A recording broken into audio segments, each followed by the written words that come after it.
Oh gosh, that's a really hard one. I'm challenging you now. But that's how the law school classroom should work. It's how the legal profession works. No way. So it was a real lesson for me. That's In any insane. form without one of the best things I've ever done. Hello everyone, welcome back to EddieStyle channel. My name is Eddie Winner. Welcome to my first ever interview video. The person who inspired this endeavor is the director of constitutional theory, history, and law here at the University of Illinois College of Law. He wrote 5 books, he published more than 30 peer-reviewed research papers, and he wrote more than 70 short pieces and opinion pieces that appeared, among other places, at the New York Times. He's highly respected among his students and highly loved, and he's sitting here today with me. Professor Mazzone, thank you for being here today. Well, thank you so much. It's a real pleasure and a special honor to find out that I'm the first person to participate in this particular format. So thank you for having me. Absolutely. So to kick us off, I have a little surprise.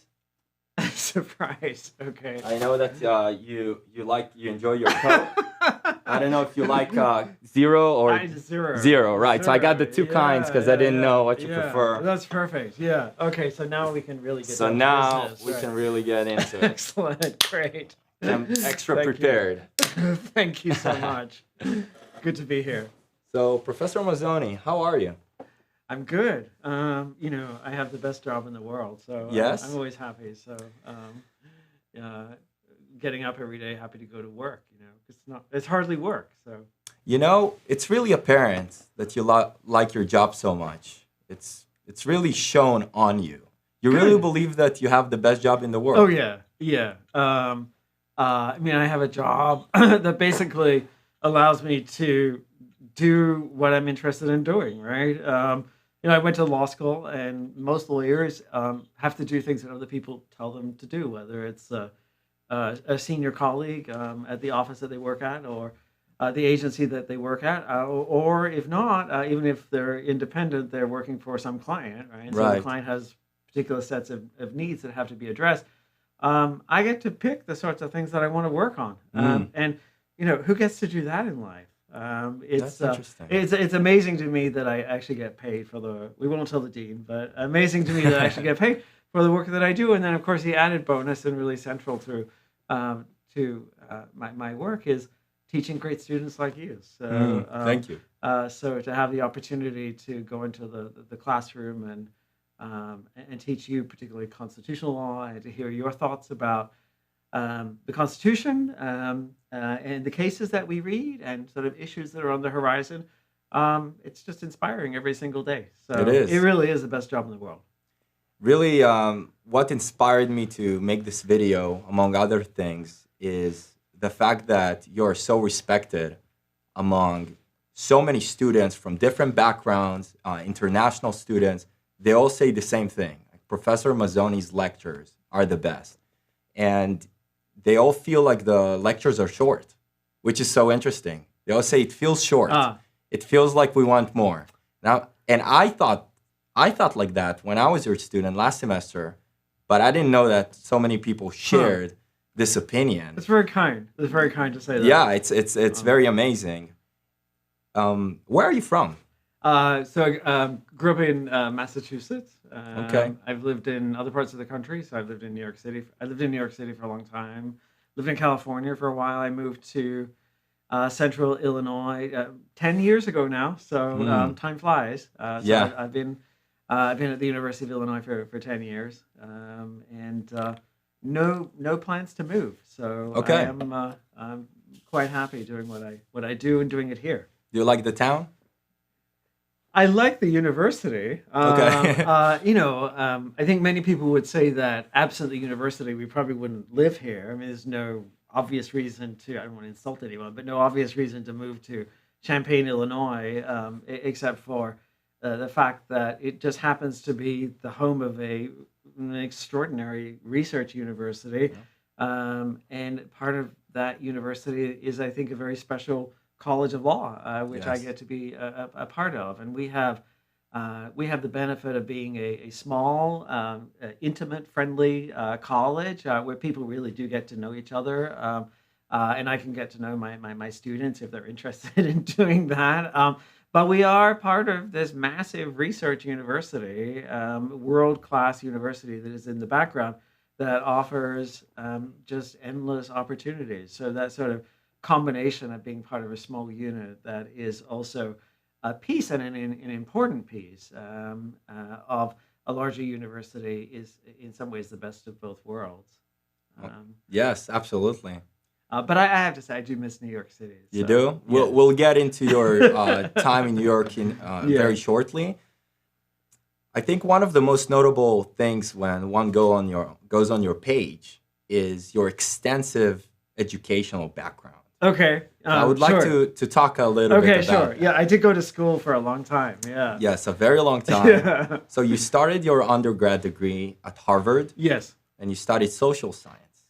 So I majored in social studies. Social studies. Which isn't quite what it sounds like. So social studies is a relatively, it was at the time, relatively recent. It's not even a department. It was called a concentration, and it brings together faculty in political science and history and economics and sociology, and allows students essentially to pursue a multidisciplinary undergraduate program that's not segmented in the way that is true if you go into any particular field. And so there's no department of social studies. It operates as a concentration in social studies. There's a committee that oversees it. But it's a very intense program in which you spend time, as I said, working in these fields and thinking about the commonalities among them and differences among them. The program culminates in a obligation to write a major research paper in order to graduate. So for me, And you loved it, of course. yeah. I mean, for people who are not entirely sure about which area of study, and I think this is true of many undergraduates, this was a kind of ideal way of not really having to make a choice, right? Because you get to do multiple things. And as somebody who thought that there's value in spending time in multiple academic disciplines, which is something I've always thought this matched perfectly to those kinds of inclinations. So I very much enjoyed my time doing that. Great. And then maybe you got tired of Massachusetts because you boarded a plane and you flew to the other side of the country. I did. To attend Stanford and continue your education in sociology. Yes. So I did a master's degree at Stanford in the sociology department. Now, sociology department at Stanford is a little bit unusual. It's very much focused on organizational studies, so organizational behavior, what we can learn about how organizations are structured and how they work with the people who are part of the organizations, how they interact with other organizations, what determines their operational structures, and so on. And it's also very empirically driven, which is not true of many sociology departments around the country that sort of focus on organizational behavior in particular. And so at the time, I mean, I was quite interested in organizations as something worth studying. And so this turned out to be just a very good place to get deep exposure to that, as well as to pick up some, I think, pretty significant empirical skills, which have served me well in everything else that I've done. I don't consider myself an empiricist, but I can read, papers that are empirical papers. Increasingly in the law, the ability to do that is useful. So that was a good year. Yeah, that's a great skill to have. Yeah. But then apparently you got homesick because you boarded a plane after a year and you went back to Harvard. Yes, I went back to Harvard Law to study School. law. Yes. My question is, you study social, not sciences, social studies? Social studies is undergraduate. In undergraduate and then sociology. Yes. When did you decide to go to law school? Well, it had always been on my mind. So you have to understand, when I was in college, lots of people, including many of my friends, went to law school because they couldn't think of anything else to do, right? I don't think that's as true of your generation as it was of mine. It's true for me. It was true for you, right? But the calculations now are different because it's much more expensive to just sort of do something like law school because you can't think of anything else to do. But also, I think you all have much more information Hmm. about what it means to go to law school. It means you're going to be a lawyer, right? And I don't know that when I was an undergraduate, that anyone actually told me that. I mean, it seems sort of obvious that if you go to law school, they will turn you into a Right. lawyer. But it just wasn't conveyed. It It was wasn't just one conveyed. option among others, right? I think many people thought of law school as sort of 3 more years of undergraduate education during which you could figure out what it is that you really wanted to This do. is what they used to think about law I school? think that was the culture, yes. Really? And so you all have a much stronger sense that don't go there unless you really want to be a lawyer. In a sense, the people who were going to medical school when I was in college, they knew they were going to be doctors, right? You didn't just sort of wake up one day and find yourself in medical school. You had really decided that that's what Right. you wanted to be, but not law. And so I know many, many people who were, thinking junior year, senior year, what am I going to do? And maybe graduate school in some area, maybe law school. These were just sort of options for additional schooling without any real sense that if you went the law school route, you were going to be a lawyer Hmm. at the end. It turns you into a Yes. lawyer. Surprise. It You're a changes your whole lawyer. way of thinking and so on. So I can't really say that there was a real plan on my part that I wanted to move from academia into legal practice or the work of being a lawyer. I, at the time, saw law school as just an alternative kind of field of study, Mm. and it seemed interesting. So why not?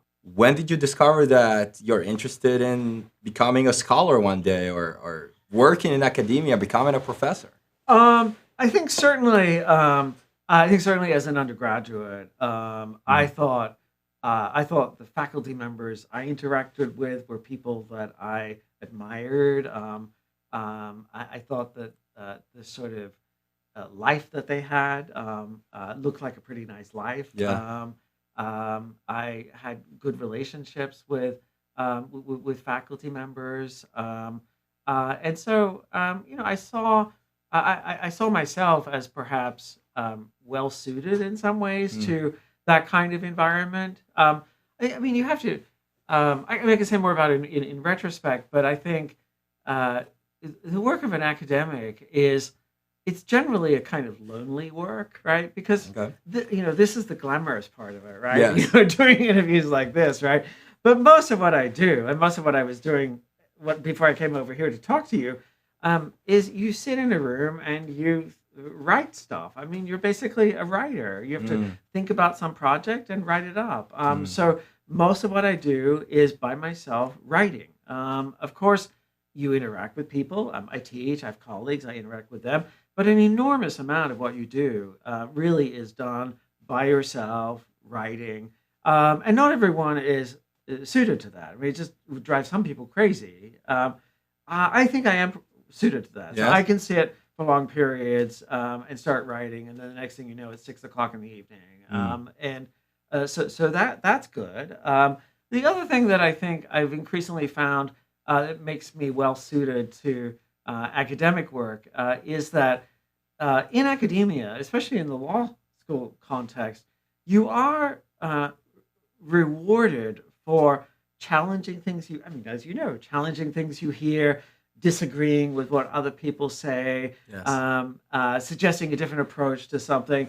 There are not too many work environments where those are valued as That's their true. skills, where really you are expected all the time, right, to be challenging what someone else is saying. I mean, in most working environments, someone's going to tell you, get on Right. board with the program and get the Right. job done. But it's a virtue in academia to always be thinking about does this thing make sense that the person has suggested? Mhm.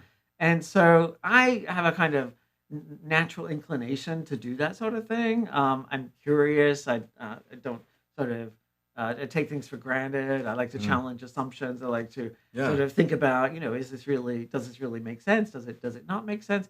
And so academia is the thing that really is the environment in which you can do it. You have to do it politely, but you can do it. Hmm. When you challenge the assumptions, do you challenge the assumption of your colleagues Oh yeah, or all the of time. other all the time? And it's back and forth. I mean, Really? and it's valued, and they want you to do that. Is it through papers or is it Uh, verbal? Verbal, it might be a lunchtime conversation on Mm, some topic. It might be they're working on something and they want you to read a draft.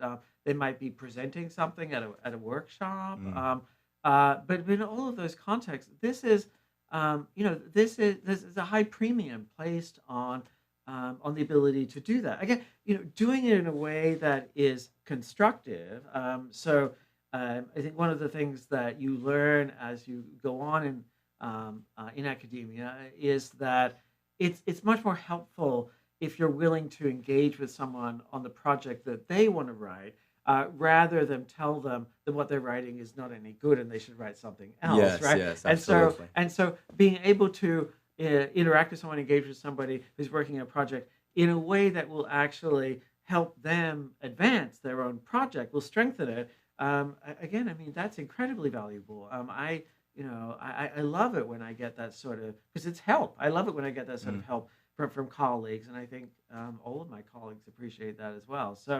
Um, it's a whole lot of fun doing that.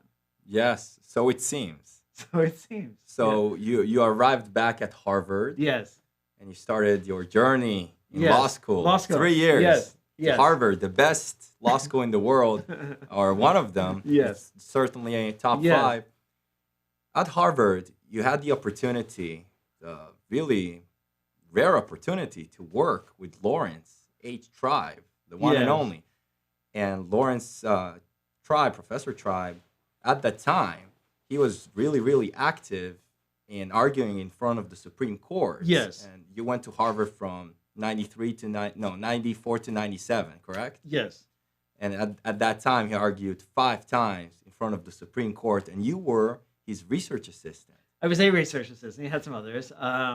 Yes, but you skipped over a little part, Okay. which is that when I first got to law school, and again, it's a function of not really having thought through exactly Mm, what I was doing. I didn't really know how law schools worked, right? mm, I was surrounded by people who did seem to know that. There are no lawyers in my family, and I had not really given much thought to what it means to go to law school. It's a very different experience from undergraduate education. And so I think, in my first year of law school, I spent a fair amount of time just trying to work out exactly what is expected in terms of just how you prepare on a daily basis for attending class, getting ready for class, what you're supposed to get out of class, and then over the course of a semester or the year, thinking about what you do to prepare for an exam, right? And your whole grade is based on your exam performance, and that again is very different from the undergraduate setting. And so in all of that, I have to say I didn't particularly like my first year of law school. mm. It was fine. I didn't. Harvard Law School at the time was it's always a very nasty place. Really? It's a Tell much me about it. so it's a much friendlier place now. Hmm. And that's in part, I think, because of some new deans that came in Mm, and instituted some reforms. It was an extremely competitive place, mm, and competitive in an unhealthy way. mm. Students were very eager to get good grades, to make a good impression on professors. It's a large school, so the class is almost 500 students in the Okay. 1L year. And there were, some significant number of students who lacked morals as Mm. they were pursuing their own interest in trying to impress professors and so on.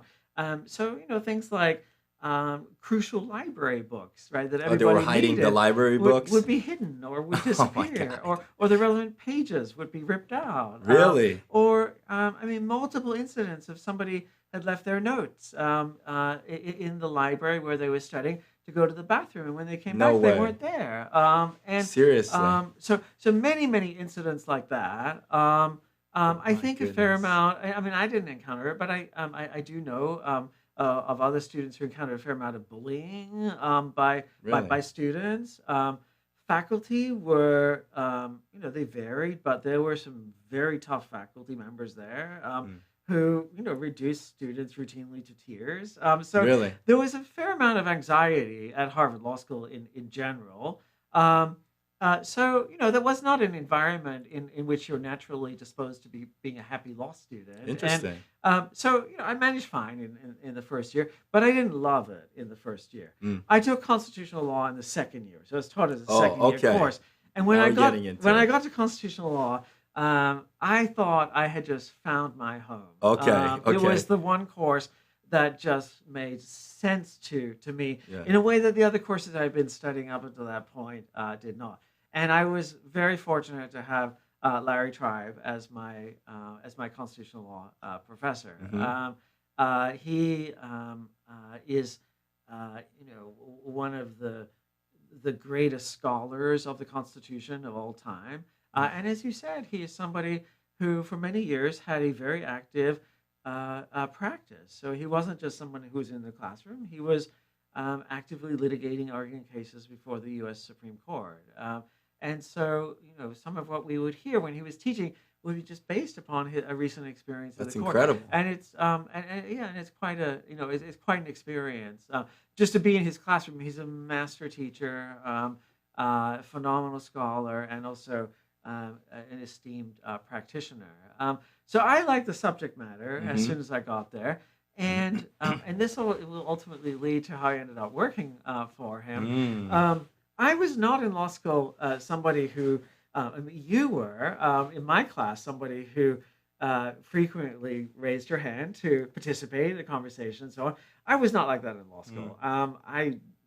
If I was called on, I would answer the questions and so on, but I didn't really volunteer. Where did you sit? So we had assigned seating, so Oh, you didn't really? get to choose. Oh, In my civil in my contracts class, I was way in the back. In civil procedure, I was somewhere in the middle. mm. So it was assigned seating. So I wasn't particularly inclined to raise my hand and say things, and I thought most of what I was hearing from other students wasn't that good anyway. So why add to the mess? Yeah. But when I got to constitutional law, um, Professor Tribe had this very interesting way of calling on students. Okay. It was a huge class, 150 students in the class in this massive room, and he would had this giant seating chart that he would bring in. He would also bring in apples, so these big baskets of apples, because the class went, I think, for 2 hours, and there'd be a Mm. break. He'd give you an apple. So, very, Okay. very kind professor. We had this big seating chart, and I think his goal was basically to try to call on every student in the class at least once during the semester. Yes. To keep track of that, he would have a seating chart, and he would put a mark on the seating chart if he called on you and you would answer the question, adequately. You'd get sort of a green, I think it was a green dot that you got. Mm. If he called on you and you didn't answer the question well, or you passed, and you were allowed to pass in his class, he'd put a little red dot. And the red dot meant that he'd come back to you another day. So it goes to where your question about where I sat. I sat towards the end of a row. I wasn't at the very end of a row. I was one seat in from the end of the row. And Professor Tribe called on me fairly early in the semester. I did a fine job, and I got the little green dot. The woman who sat to my right, who was at the end of the row, he called on her early in the semester. She immediately passed, got a red dot. Tribe's additional practice was if somebody passed, he would immediately call on the person sitting next to them. Mm. Right? It's a little bit of peer pressure, right? Mm. Mm. I was the only person sitting next to her because there was no one to her right. Mm. And so she would pass, he would come to me. And then as the semester wore on, and there were, fewer red dots because he'd gotten to most people and most people had answered, she stood out as the one person left to be called on and to get the green dot. And so class after class, he would call on her. She would pass. She would pass so many She would times. pass, get a red dot. He'd call on her the next day. It would be another red dot. And every single time, he would follow his rule of going to the person next to her, which was me. So this meant that I was called on many, many, many times in constitutional law. Oh my God. It meant that I was very prepared every day in constitutional law, but it also meant that I was about the most active participant in the class, not because I wanted to be, but because I was getting called on. And one thing led to another, but that did mean that I got to know Professor Tribe quite well in that class.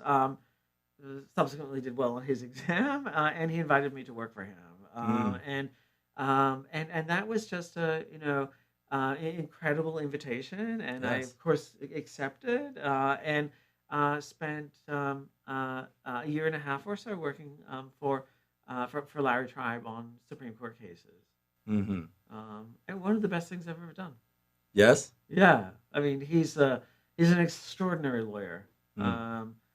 extraordinary student of the Constitution, and a great advocate. Usually, to argue in front of the Supreme Court is the capstone Of of course, every attorney, right. every advocate. He argued north of 30 appearances. Uh-huh. And I mean to see the kind of preparation that goes into those arguments was itself worth the cost of being his research assistant, Mm. because you might think, oh, Larry Tribe argues the case, but he doesn't sort of show up at the Supreme Court and he's ready for argument. He spends months and months and months getting ready for those oral arguments, doing prep sessions, reading every single case that could potentially be asked about by one of the justices, thinking about what kinds of arguments are going to perhaps attract the vote of individual justices, so looking very carefully about what they've said in prior cases. He famously, before an oral argument, goes to Washington in advance and rents a suite at the Watergate Hotel, and is just there with all of his records and briefs and case books and so on, just sort of hold up to prepare and do nothing else, but be absolutely ready for any question that the justices must ask. There is a level of preparation that goes into the arguments that he makes that taught me a great deal about what it takes to be a successful lawyer. You can't just, you take this very seriously, and he did.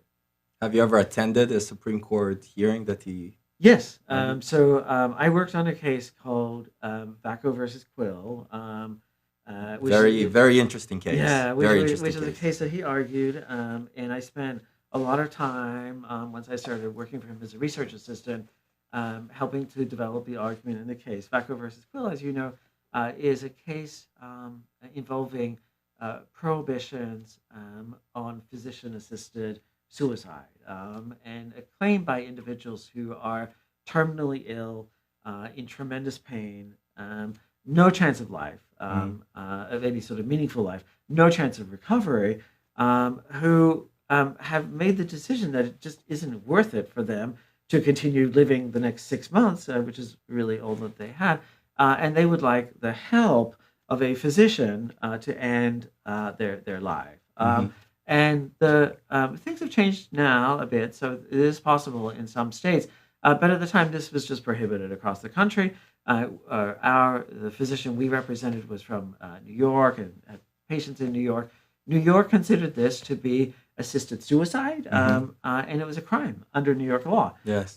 So we challenged this Right. as a violation of what we said should be understood as a constitutional right. The right to control- die. The right to die, limited to the context of these kinds of Yeah. individuals who, are mentally competent, in enormous pain, have no chance of a cure, have a very poor quality of life, and would like to control the circumstances of their death and die in a sort of dignified way. And so we put together this argument to the Supreme Court, We lost 9-0. Yeah. I went, which is also a kind of lesson. It was so for funny when you lawyers. told the story in Yeah, class. yeah. I mean, 9-0. Oh, we're the right. zero. Yeah. You were at work at that time. So I did go to the Supreme Court for that, Mhm. and you come out of that to attend a Supreme Court argument is itself a really remarkable experience. Um, uh, the justices are very prepared. Mm. I mean, they take every case very seriously. They have read everything that's been submitted, and they have questions. The lawyers on the other side are also very prepared. Everybody understands the stakes, right, that are Yes. at issue in one of these cases, and so even though there are differences in terms of the quality of lawyering at the Supreme Court, for the most part, these are the best of the best, and you get to see extremely prepared justices, asking about the things that they're interested in, and you get to observe very prepared lawyers answering the questions or doing their best to answer Mhm. the questions. And it all happens very fast. I mean, the questions are fired at lawyers Yes. very quickly, and the lawyers have to be ready with an answer. And when they answer, there's another question, and a question from a different justice, right? It's And insane. so, I mean, to be able to operate at that level it takes an enormous amount of, I think, skill and preparation and confidence, and it's a really extraordinary thing to observe. So I came out of that argument just absolutely impressed by the quality of work that happens at the Supreme Court. And I think many people now we can listen to oral Right. arguments, right? And it wasn't true at the time. Right. And Fortunately. so at the time, very few people, because limited seating, Mhm. I had to line up overnight to get into the Supreme Court that day. Line up overnight? Yeah, sure. I mean, so in any significant argument, there are huge lines of people who form at the Supreme Court, sometimes days in advance of the argument. Days in advance. I got there. I think it was maybe 24 hours in advance, and I was actually the last person to get in. No way. So my calculation was I perfect, thought you right? had a seat because you were on esteemed. No. So actually, so he gets. I Gets to think select a few. I think he had one seat, That's it? and one guest, That's and it? his longtime assistant, who was a really wonderful woman, was retiring, and so she wanted to go to this argument finally. So she had that, so I had to line up. But I did get in, and I managed to get the last seat. But as I said, most people at the time hear about what the Supreme Court does, but they don't really have a good opportunity, or didn't at the time, to actually see it in action. And when you see it in action, it gives you a real confidence Mm. in what is happening in that courthouse. However you might criticize the Supreme Court, I don't think it's fair to think that the justices are not taking seriously their work, that Right. they're not engaged, that they're not open-minded, and all of these things come out if you observe oral argument. Yes. It's a really phenomenal thing to watch. And I came out of the court thinking, oh, I think we're going to win, right? Because I thought Professor Tribe had done a phenomenal Mhm. job. But as we've said, the justices voted 9-0 9-0 with against six us. six different opinions. Yeah. So that's also a lesson, right? You might Yeah. do the best job possible, and there was no better argument than the one that Professor Tribe offered. There's nothing more he made no mistakes. There's nothing different he could have said. No other lawyer would have done it better. Mm. And yet this can be the result. Humbling. Humbling, yes, You also got to contribute to the book Bowling Alone yes, yes, by Robert Putnam. yes. How did you get to work on that? Oh, so this was. I mean, I saw one day. It was very early in law school. So remember, this is a period of time. First year of law school, first semester. Everything seems fine. I'm not all that excited about what I'm doing. There was a little card that had been posted on a bulletin board Mhm. at Harvard Law School, and it said something like, "Political science professor seeks research assistant. 15 hours per week, right? And then the number to call, all right? And I thought, well, I have some spare time, right? So At law school in Harvard? yeah, maybe I'll apply. And so I called the number, was invited in for an interview, and it was with Robert Putnam. Now, at the time, this was 1994. At that point in time, he was well known among political scientists, but he was not the celebrity that he would later become. And so at that point in time, he had written a short article published in an obscure Scandinavian journal on this. Journal? Yes, on this topic of bowling alone. And it was 10 pages in which he had talked about the sort of fraying of community and the decline of civic participation, and maybe that has some implications for democracy, right? And so I talked to him following his announcement for a research assistant soon after that, and he was planning to write a book that would sort of expand on the idea, and needed a research assistant, and then ultimately additional research assistants to help him do that. I had a sort of social science background. I had some empirical skills because I'd just come from Stanford. Right. We talked, and he said, "I'd love to have you, help me with this." Remember, at the time, he's not the Robert Putnam who becomes the most cited social scientist ever, right? Is he really? Yes. Really? He's not. He's not at that level at all. He's very well regarded among political scientists and among social scientists, but he's not a celebrity. Right. And so I was really there at the beginning, and we were imagining, a book that would be done within 18 months or so. It ended up taking several years, Yes, like 5 years. because there were so many pieces of it that needed working on.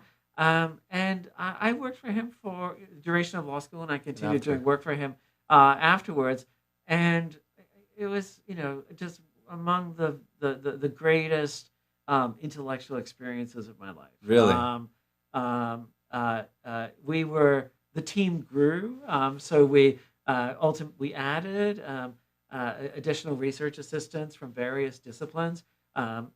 We would all have our own projects. We would meet weekly or so together in a sort of seminar setting to talk about the findings that we had found and sort of the direction of the project and so on. So there's this real sort of educational component to it.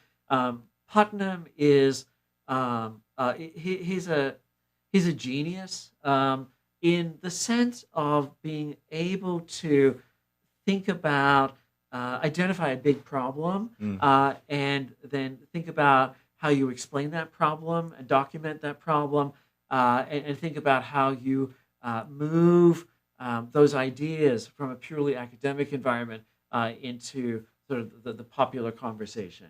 And he's a real genius at doing that. And so, as this thing kind of moves along, he's getting calls from the White House to come and talk to them. He's on television all the time. Before he published the book. Yes. So people are getting excited. People are getting excited because he's doing some op-eds and so on. And it was in some ways a very simple idea that we used to be much more socially connected, and now we don't seem to be. Right. And so that's something that we were all investigating the causes and evidence for it and so on. But you can just explain that to somebody, and they say, "Yeah, that's true." Right? Everybody right. If I think about my board. parents and what they did, right?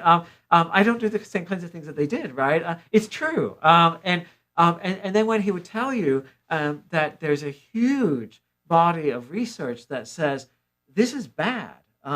It's bad not just for the health of our democracy, but it's bad for you personally. So there's all these just phenomenal statistics. So things like, one of the things he would always say is that if you are a smoker of 4 packets a day, and you are not a member of any sort of civic organization, your chances of dying within the next 12 months can be cut in half, either by cutting back to two boxes of cigarettes per day, or by joining one organization, right? Really? The health effects of being connected are documented in lots and lots of scientific literature. And so it's not Wow. just that these sorts of connections are really important for the health of democracy and the vitality of the republic, but there are individual effects from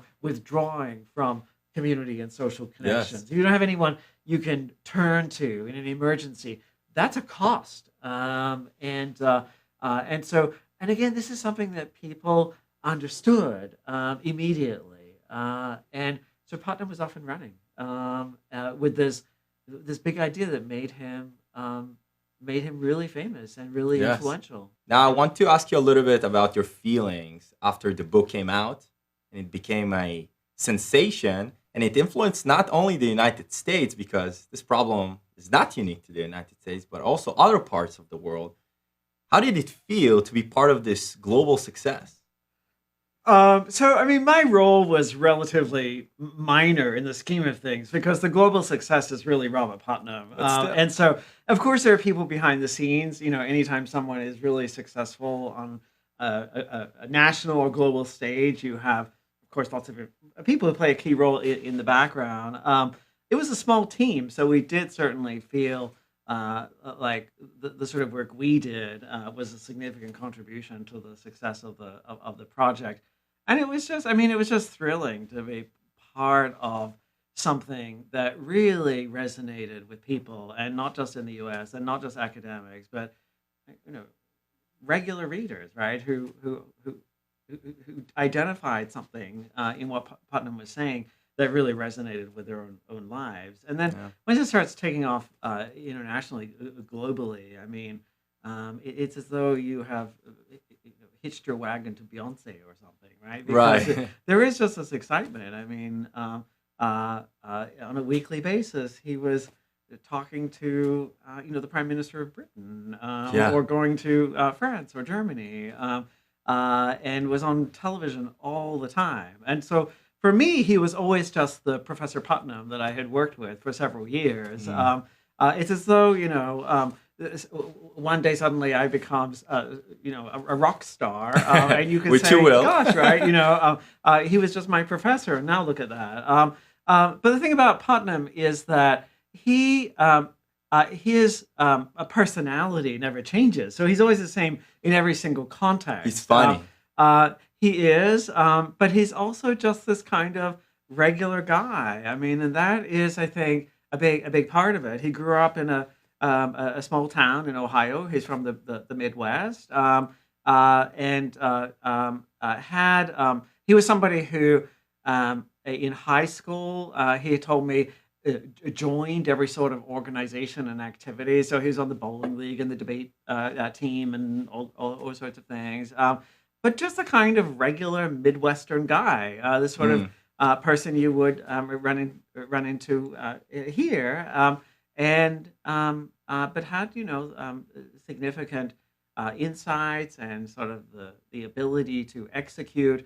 But also, I think the thing that he really showed me was that a lot of this stuff just requires a ton of work. You Yeah. can have a really good idea, and sometimes the idea is the thing that gives you fame. But I think the thing that gave him fame was the execution, and he would spend weekends, weeks, months, just essentially isolated in rural New Hampshire, where he has a house, and he would do all the work, and just worked tirelessly on this project. And so, just the sheer amount of work that went into it, I think, was a real lesson for me. Mm. Not easy to pull off. While at Harvard, you also had a summer internship at Sullivan and Cromwell. Yes. And after you graduated from Harvard, Yes. you departed to New York Yes. and you started work at Sullivan and Cromwell, Yes. which is, by the way, a huge international law firm, Yes. big law. How was that experience?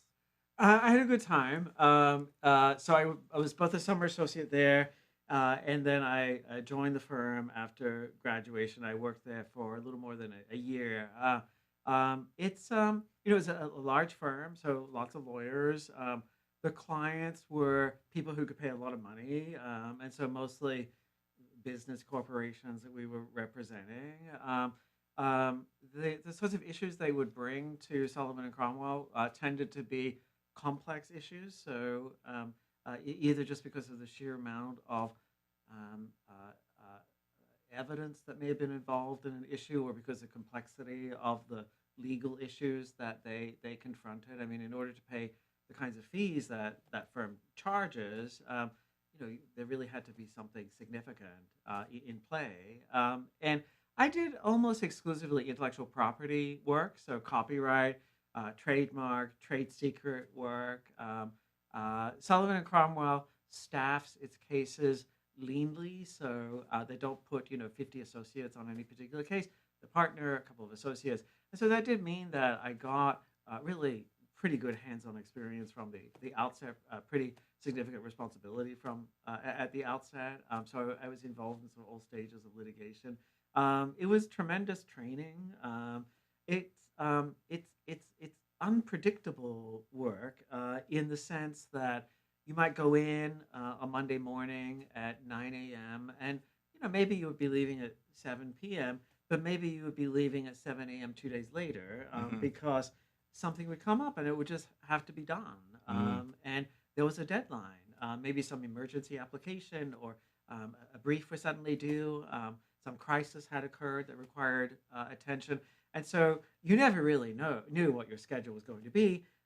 You might be heading to the airport because you are going to meet a client in Tulsa, and then the phone call comes that no, actually you have to go to London to do this other thing, and Really? you have to pivot Wow.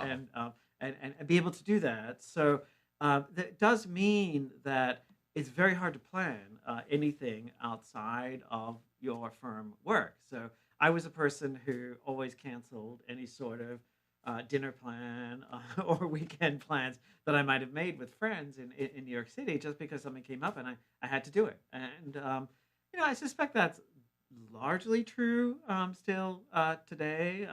I think some of the firms do are maybe a bit more respectful of the idea that it's good for associates to have downtime. It's good for lawyers to have periods. It's probably a good idea for the associates to have some downtime. That's right. It's Yeah. probably not radical. Right. But I think it's a fairly new thing. Sort of notions of work-life balance. Those were not things that we thought about at all. I mean, I'd never heard the term work-life balance until the past few years, when Mm. your sort of generation of lawyers, I think, you're really pushing back on some of the sort of the traditional aspects of big firm practice, where you were at the beck and call of the partners, and if they needed you to do something at midnight, you did it. Whereas I think now the culture has changed a bit, and there's maybe a bit more of a sense that, well, maybe we could readjust the time frame so that you don't have to call someone, get them out of bed and come Could they into the call you at office. 3 a.m.? Um, we didn't have cell phones Oh. but we had pagers, and so Oh, you had pagers? yeah. So cell phones sort of arrived at some point. Some point while I was there. So we all got these cell phones eventually.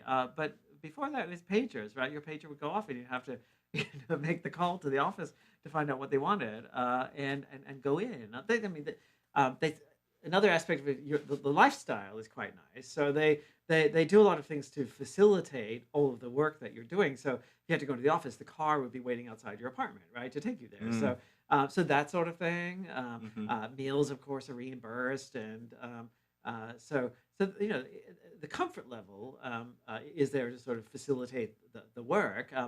But the understanding is that the comfort level is there because that helps you get more work done. So Right. so that's the piece that they were taking care of. But I don't think sort of notions of, oh, someone really have to have a weekend off. I mean, you're in your 20s. Why do you need a weekend off? You can work the whole time, right? It's not going to kill you. And I So, think that was the mindset, and the clients demanded it. The clients expected that if they called and they had something that had to be done, that it would be done. And this just wasn't. You couldn't say no. so I'm curious because when we started our conversation today, you said that you have the best occupation for you, Yes. and you attributed that to partially the fact that you have this Yes. flexibility to work on Yes. the things you want. Yes. Now, I cannot imagine you in a big law setting. I'm imagining you suffering. Uh-huh. Be honest. Did you suffer there? It was challenging for sure. I mean, I had suits that I would not wear because I had worn them 3 days in a row because I was stuck Mm, in the firm, and they just made me feel ill if I saw them again to put them on. yeah. I became really. I mean, this will sound silly, but late at night, maybe 1 or 2 in the morning, someone would come around your office vacuuming, Oh, you right? were still at the Yeah, of office. course, right? So Okay. they come, they empty the trash and they vacuum and so on. And so for a while, whenever I heard the vacuum cleaner, I would associate it with being in an office late at night. Oh, So there are sort of little some things, trauma. You had some a little traumas bit of residues. trauma's a bit of an exaggeration, but I did. There's certainly effects. It does have an impact. It can be a very unhealthy lifestyle if you're not, for example, exercising or but because you don't have time or you're not socializing, which is good for mental Which health. we just discussed Uh, with Putnam, how right, right, important it right. is. Or if you are not eating properly because rather than you don't have time to eat, so you just get something from the candy bar machine or something like that. Mm, So I think it can be an unhealthy lifestyle, but I do think there are ways to manage that if you're sort of attentive to it. So overall, I wasn't there for a really long time, and so overall, I thought the sort of the benefits of the work and the work experience I was getting, I think, outweighed any sort of anxiety or that I may have associated with it.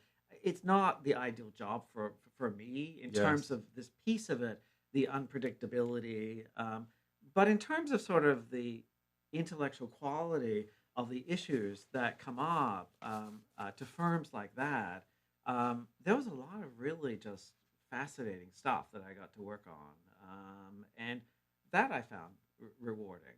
Hmm. So there is that sort of commonality with what I do today. Of course, today I don't have any clients, so I don't have to Yeah, answer to anybody. I work as hard as I worked at a law firm now. I'm sure.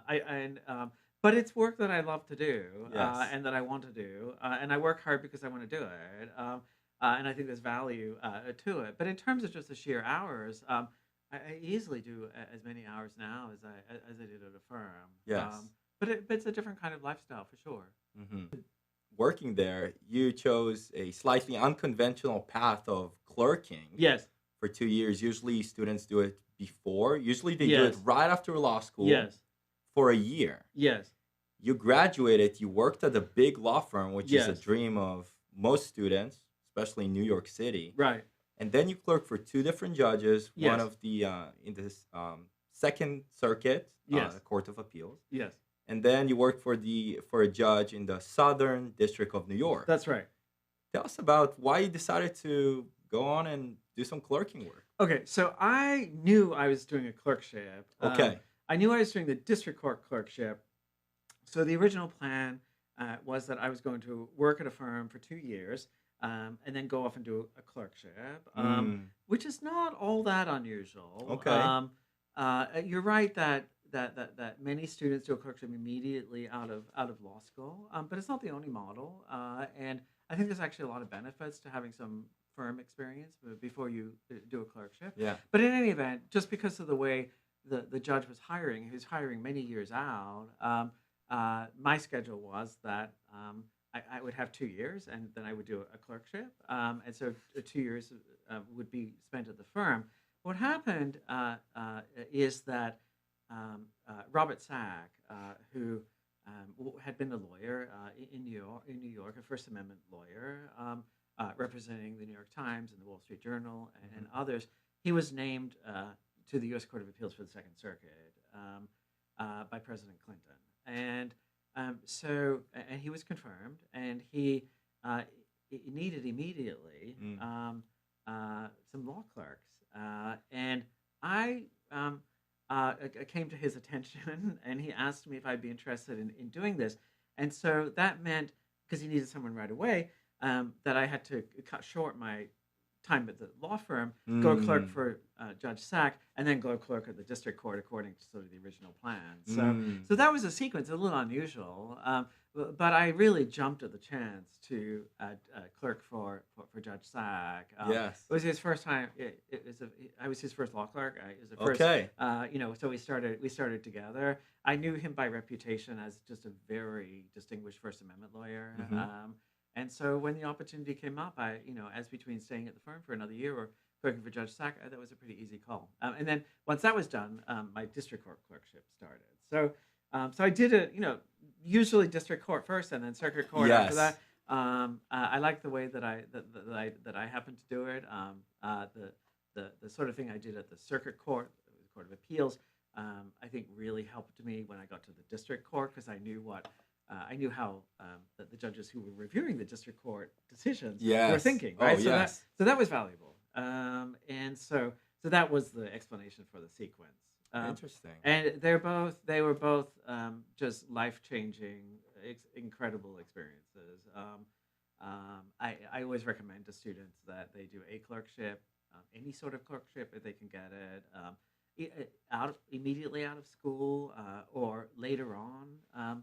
After maybe a few years of practice, there's no better training that you can get than working side by side with a judge, because you see a full range of cases. You see how the judge is thinking about how to decide issues. You see lawyers, good lawyers, bad lawyers. You see what works, what doesn't work. You see trials. And so especially if you're interested in litigation, but not exclusively, this is just a phenomenal experience. I learned so much in those clerkships, and many of the things that you are introduced to in law school suddenly make a great deal of sense when you are in that environment, because you deal with those things every single day. So I loved both of my clerkships. Just didn't want to leave. I'm just curious, how was the experience of living in New York City at the end of the 1990s? Oh, I loved it. This was an incredible time to be in New York City. And Absolutely. in some ways, I feel sorry for people who are just getting there now, because things really changed after the 90s. New York City wasn't as dangerous as it was in the 80s, but it was a little bit dangerous. So there was a sort of need for kind of constant vigilance in certain areas you wouldn't go to. I had a lot of friends in New York, because a lot of my law school classmates and undergraduate friends had moved into New York City. And it was just such a kind of vibrant place to be in your 20s. I mean, it's easy to, everything is happening 24/7, right? Which is not true, for example, in Champaign, Illinois, right? And but you get older, that doesn't really matter to you. But when you're in your 20s or early 30s, knowing that the bar is open right at 3 a.m, knowing that you can order food to be delivered anytime, day or night, knowing that if you step out of your apartment onto the street, the street is filled with people, right? Because it really, I mean, it's a cliche, it's a city that never sleeps, and it's true, right? Someone is always awake in New York City. It was just a phenomenal place to spend that time, and I don't think it's the same anymore. I think it became a bit too Disney-fied.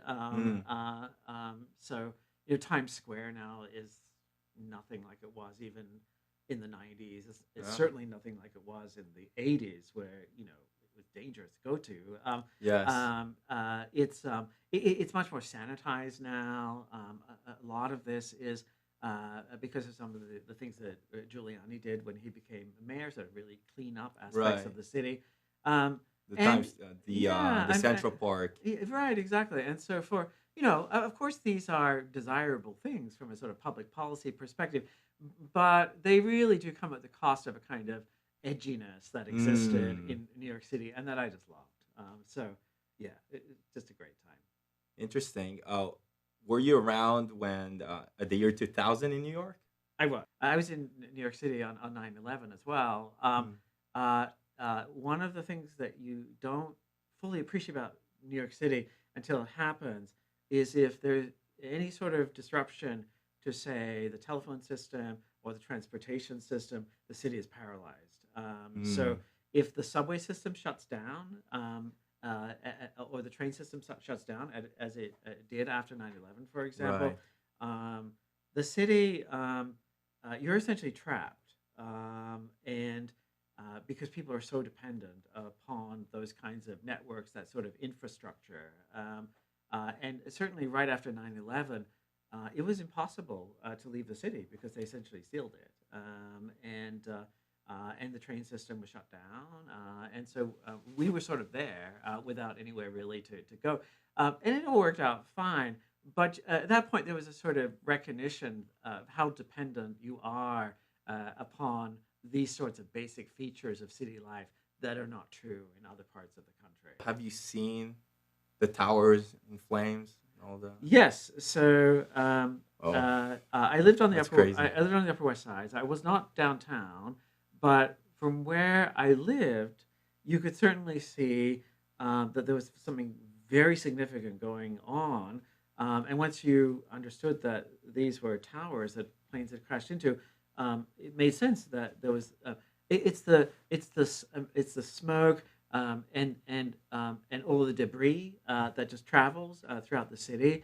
And then the other really, just kind of, again, sort of frightening thing is these hordes of people, masses of people. Again, the subway system is shut down, Yes. and you have, thousands of people who are in the downtown area in proximity of the towers, and they are walking up to the upper parts of Manhattan for safety or because that's where they live, and they are covered in ash. And there's Whoa. sort of this ash everywhere in the air, and it lasts for a couple of days. That is just something that you had never seen in a It's city. surreal. Surreal. There was a kind of odor in the city for a very long time. Burning odor.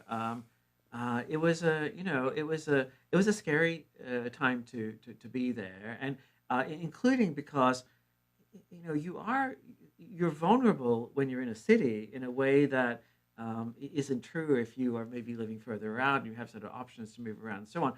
We were essentially there, not knowing are there going to be additional attacks, not knowing the sort of health effects of the destruction that's occurred and what's in the air and so on. Now there are certainly people who I know who lived much closer to the towers, who saw the towers fall, who saw people jump Cannot from the imagine towers, that. and they're traumatized. Cannot imagine that. It was a horrifying thing to watch. So I did not see that up close, but certainly I saw what was happening when it was happening, and then afterwards, to sort of go towards that area and see what's happened in the course of a day. I mean, the World Trade Center. I spent huge amounts of time there because it's very close to the federal courthouse, Hmm. and it has restaurants and it used Yes. to have bookstores and so on. So I would routinely, maybe on a daily basis, wander down there to get a cup of coffee and so on. So I knew that area extremely well. And liked it. And there's a kind of plaza out front. You could have lunch out there, as I say. Yes. And then to revisit and just see the sheer level of destruction and these two towers gone is The tallest yeah buildings in the world at the time. gone is just really shocking. So How did that affect your perspective on life in general? um, well, the thing that, of course, I started thinking about was the law. All right, I mean, which is sort of where I come from, and what are the kinds of appropriate legal responses Mm, in this context. And there was a lot of discussion at the time about how the government should and can respond, and all sorts of proposals for government action, for government responses that raised some, I think, important legal questions. So one thing was there were proposals, and it wasn't just from people on the fringes of government, that um, maybe it's time to identify who is in the country, who belongs to the same demographic group as the terrorists. They're all from the Middle East, young men. Of course, we have Iqbal, Yes, right. famous case Yes, from civil yes, procedure, yes, who and dealt with it. yes, With Ashcroft being the yes, attorney general at right, the time, giving the order right. to arrest all the people with certain Yes, I demographics. mean, and they're thinking about the case from World War II, which is a Kawamatsu case, The Karamatsu where case. there is the decision to essentially round up Japanese citizens, American citizens of Japanese ancestry, because there's a fear that some of them are loyal to Japan and are just waiting to rise up and cause great harm to the western part of the United States. Yeah. And that case was not overturned. And so people were kind of dusting it off and saying, we now understand actually the mindset at the time Right. that Japanese internment, Japanese exclusion and internment is being thought Hmm. about, and there's something to that That's that interesting. maybe we should be thinking That's about, very because interesting. we don't know how many more attacks are planned. We don't know how many more cells are formed and Right. waiting for the instructions. So it's a moment of great fear, and Karamatsu is a case Some, that is on the books and is good law. There was very serious talk about that, and so in a way that had never been true before. So since Karamatsu had been criticized, until but then that suddenly you point. get to this point, and people who had been among the critics of Karamatsu said, "Well, hang on a second. We actually now understand why the government in that case wanted to do what it did, and why the court thought that there was no constitutional violation." So now we never got to the point of rounding up huge numbers of people and so on, Right. but certainly there was a lot of questioning of young Muslim men, whether they were Yes. U.S. citizens or not, and it's motivated because the government thinks that there are more attacks coming, right?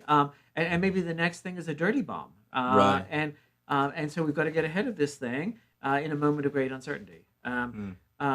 All kinds of other legal issues as well. I mean, the whole the whole airport security apparatus now is directly a product of 9/11. Yeah, the fact that we're taking off our shoes, The fact that you're going through a metal detector. I mean, it wasn't like that no, before. you just show up and you have your boarding pass. You often didn't have to show an ID; you just had a boarding pass. I Mm. mean, friends would trade tickets, for example. Someone can't go home, Mm. but can you use it? So no one was really checking your identity. So very minimal screening, which is how these individuals were able to so easily get weapons onto the plane. So that completely changed. And that produced various kinds of civil liberties concerns. Who's being singled out for sort of additional screening, and who's on a no-fly list because there's something in your Right. past. So just gave rise to lots and lots and lots of questions, investigations of library books that certain people had been checking out. And is that evidence of maybe, are they checking out things about bomb making, for example? They're internet Right. searches, right? So all motivated by a fear, but not a crazy fear, because again, it's a Yeah. moment of uncertainty. We were caught by surprise by these attacks, and who knows, right? What's coming next? And some strong sense that the government really ought to respond. And maybe the last thing I'll say about this is Rudy Giuliani was mayor at the time, Yeah. and of course now Giuliani is associated with Trump. not just Trump, but with completely unfounded claims that the election was stolen and their election, Mm. and had filed various kinds of legal claims Yeah, that he was all of the the courts rejected. attorney of Right. Trump. So sort of unfortunate end to his career. But at the time of 9/11, he is the person who is playing the primary role in protecting New York City. Mm. The White House is not, because it doesn't like New York. And Giuliani Interesting. is out in front of all of this. And he is a very popular mayor at the time that he's doing that. I remember having dinner once in a restaurant on the Upper West Side, which is heavily Democratic. Giuliani happened to come in. The entire restaurant stood up and gave him this Really? long standing applause. There was no possibility that that would happen if Giuliani were to wander into that restaurant today. So, you know, people's fates kind of changed. But Giuliani did a very impressive, it was very impressive work in, but sort of managing the response, but also kind of calming New Yorkers Okay. and persuading them that, yes, you know, you can go back to normal life. Right after 9/11, the first Saturday after 9/11, Giuliani does the opening scene on Saturday Night Live. Right, And right, that's a big signal, right? Live from New York, this is Saturday night, right, right? It's sort of a signal that we are going to get back to it. right. It's New York. Yeah. It's the greatest You city in the can't beat us. world, Yeah. and nothing's gonna break us. That was the, I mean, That was the message. That was the message, and it, in a sense, it worked.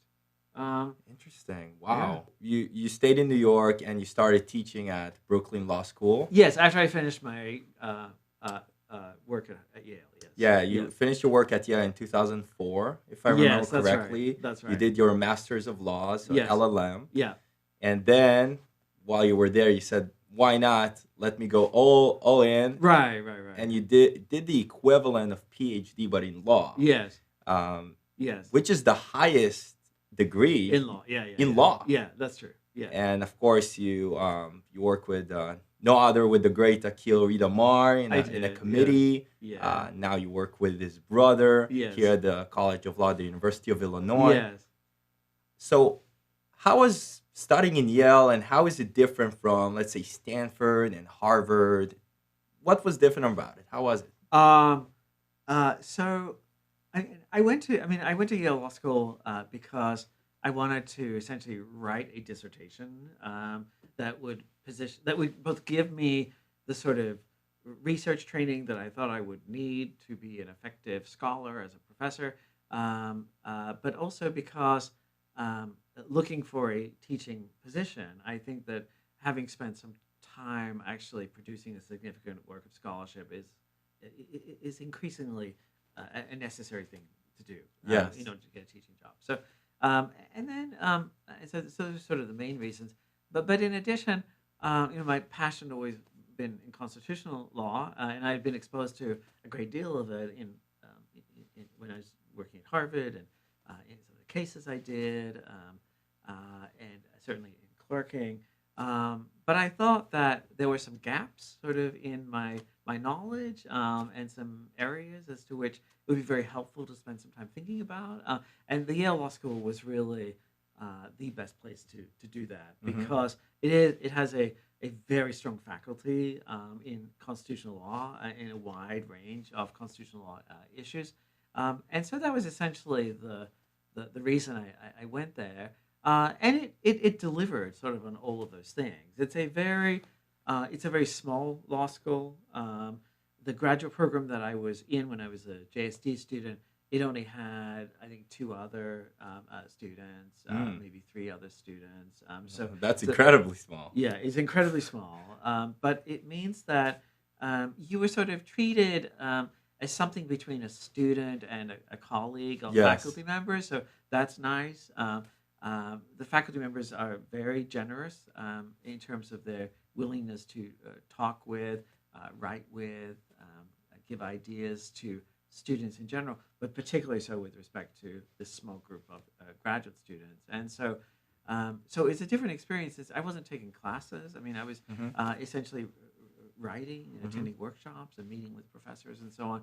So it was 3 years basically of just kind of intense training in issues of constitutional law, but how to be a good scholar and how to be a fair scholar, how to do good work, and in that sense, it was very helpful. It gave me a skill set that I draw on every day in the work that I do now.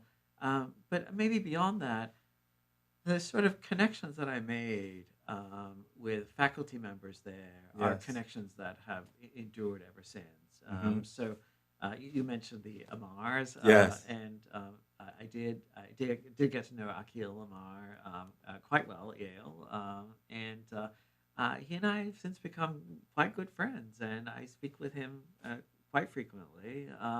And he really is, a superstar He is. in this area, He is. among the most influential readers, students of the Constitution ever. And He also has the uh, look of this like professor. genius. Yeah, he has the. Yeah, I mean, really, just sheer intelligence, incredibly interesting insights. But again, another one who go back to sort of our discussion of Tribe and Putnam.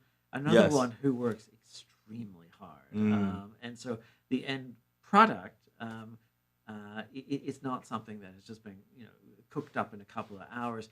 There's a vast amount of learning that he himself undertakes before he starts writing. And Mm. so, again, that was sort of an important lesson. And other people at Yale as well are people I've stayed in contact with and now really are colleagues rather than people who are more senior to me when I was a student. And that in some ways that's a product of the small size of the Yale Law School. The product also of the fact that I was working very much in areas that these people themselves were interested in. Product of the fact that I think they thought I was doing pretty good work right in those areas, and that there was something to sort of cultivate and nurture and guide here. And so I benefit every day from those kinds of connections.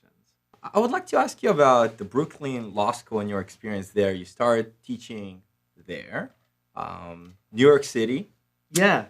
and you were teaching intellectual property and constitutional law. Yes. So how was that?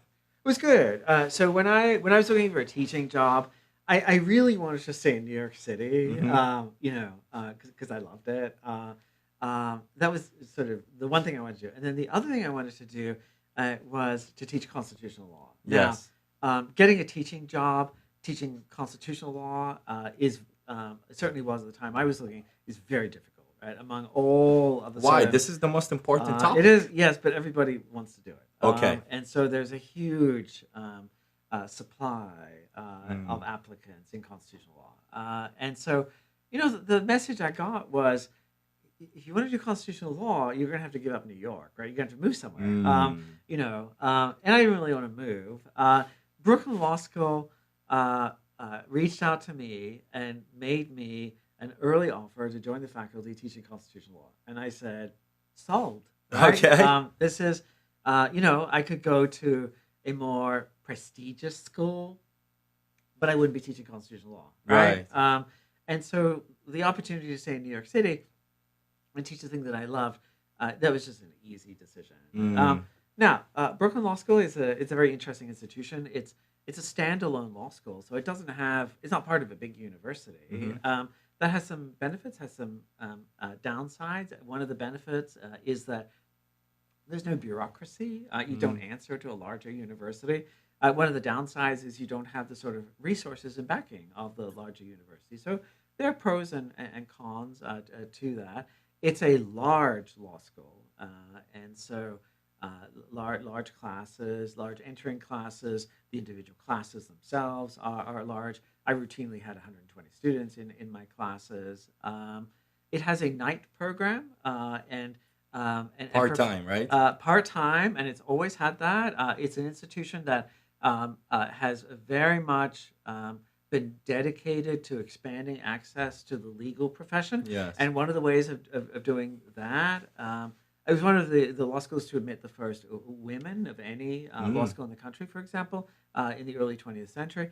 But part of the way you expand access to legal education is you recognize that some people who'd like to be lawyers, well, they actually have to work as well, right?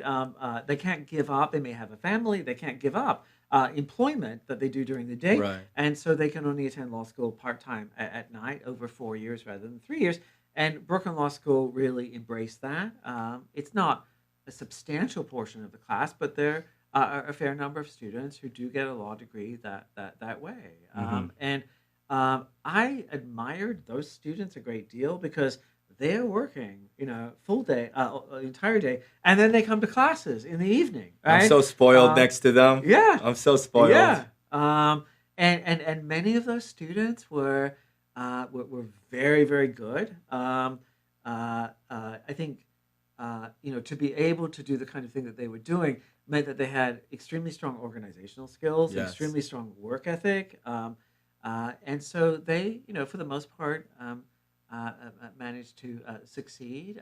The one student I had who ended up clerking at the U.S. Supreme Court for Really? Justice Sotomayor was a part-time student. She had a big important job working in I think in healthcare as a hospital administrator, a big important job, and then she would attend law school in the evening. She ended up graduating first in her class, and it was just an extraordinary thing to do if you're doing this Absolutely. part time, right? So Yeah. she beat out right all the full time students.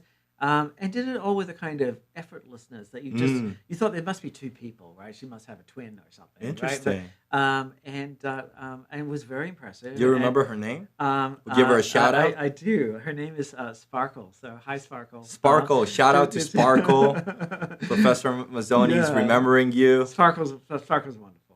Good job. And the name just suits her perfectly. Sparkle, yeah. and What a beautiful name And she ended too. up cooking for Justice Sotomayor.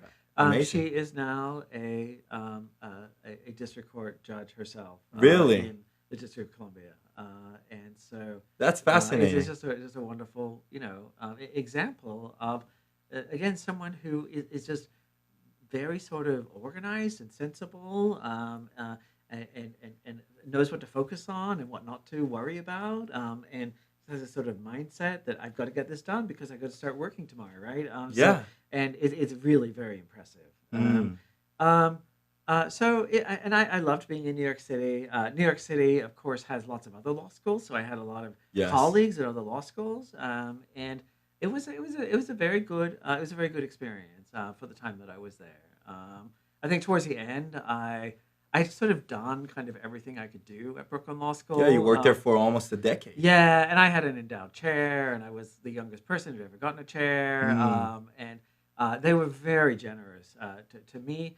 But I thought, I wasn't quite reaching my Yes. capacity. I think change is often good. Yes. To sort of shake things up a little bit, and it's refreshing.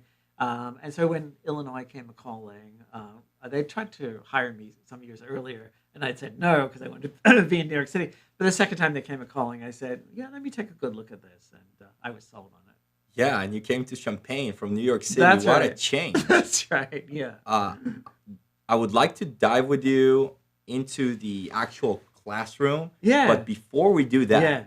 something that many students probably don't know about you, and you just said earlier that you worked in intellectual property Yes. for Sullivan and Cromwell, Yes. is that you have a strong background in intellectual property, and your first book, Yes. Copyfraud Yes. and Other Abuses of Intellectual Yes. Property Law, was about Yes. intellectual property. Very interesting book, by the way. Thank you. I read it and I'm like, wow, free money. So would you like to expand a little bit about your fascination with intellectual property and Right. tell us a little bit about this interesting book? Yeah. I did it briefly. I started teaching constitutional law. Right. That was the thing I wanted to teach. So when I Yes. started teaching, I was not viewed as an intellectual property professor, even though I did have practice background in IP, and a skill set I could have taught it. But I was really focused on constitutional law.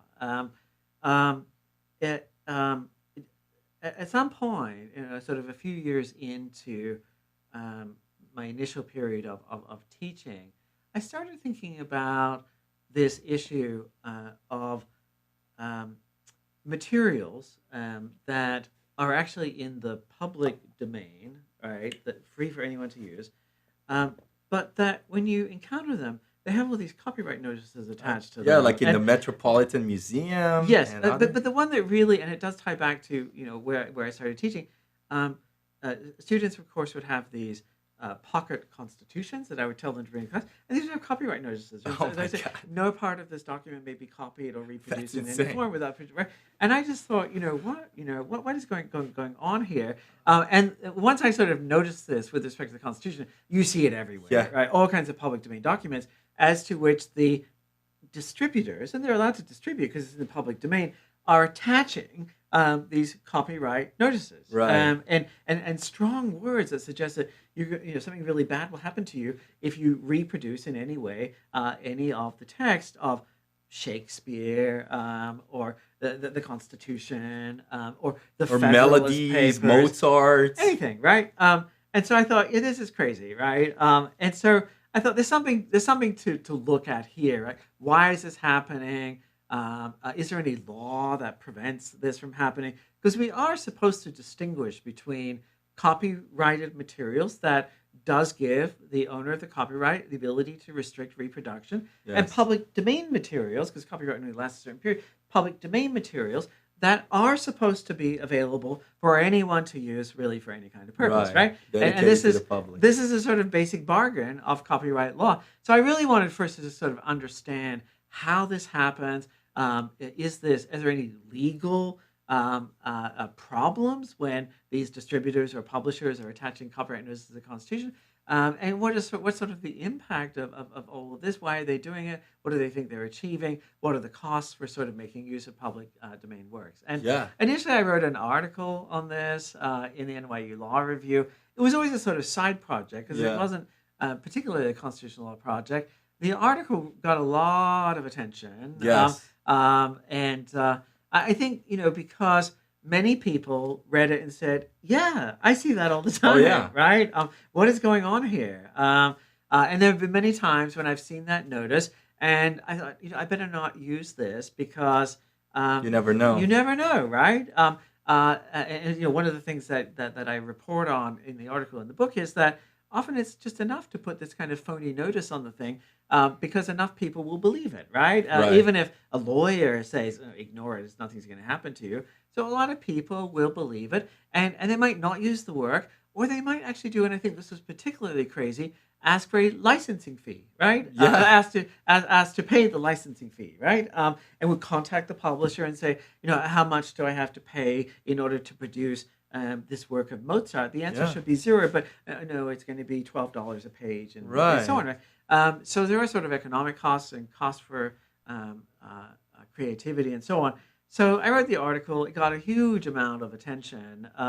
And so then, of course, I was asked by Stanford University Press to turn this into a book that would 2011. expand, right? And so I spent about a year writing that book, and it again, I think it had in terms of the sorts of things I've done that have had a lot of impact.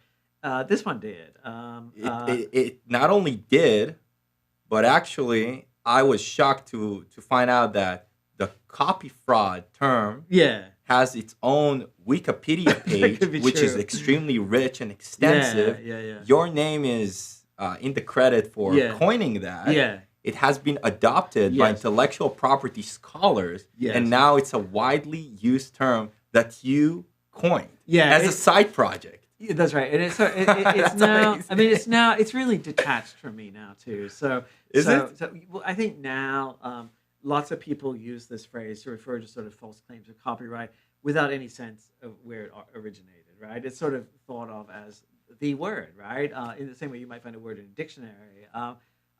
In certain, it turns out there is no real good legal remedy in this country for these kinds of claims under at least federal copyright law. But outside of the United States, a number of countries picking up on the work that I did have adopted legislation that would punish in some way these sort of false assertions of copyright. So Mhm. this is true in the UK, it's true in France and other places as well. So it's interesting you mentioned you actually found this out about me. Absolutely. I think it's a huge deal. And I was shocked that I spoke with students about it, Yes. and nobody knew. And I Yes. said, So- wow, like he actually coined the term. Yeah. So it's because if anyone traces it back to Jason Mazzone, they think it's a different person. So they don't think that it's me because I'm mostly thought of as a constitutional law person. Exactly. By those people. So I think the assumption is that there's someone else in IP who's doing that sort of work. And I've heard from a number of people that wait, you're the same guy? Like, Well, so, it seems like we need to copyright the copyfraud term. right. Yeah, so it's a fun project. I don't do so much work in IP anymore, but I do pay attention to this stuff. It's a fun field. Interesting. So now I would like to talk a little bit about in the classroom. Yeah, sure. Because now I have personal You experience do. That's with right. it. You're a witness now. I'm a Right? So, witness yes. with firsthand knowledge, Yes. satisfying Rule Yes. 602 of the Federal Rules of There you Evidence. go. Right.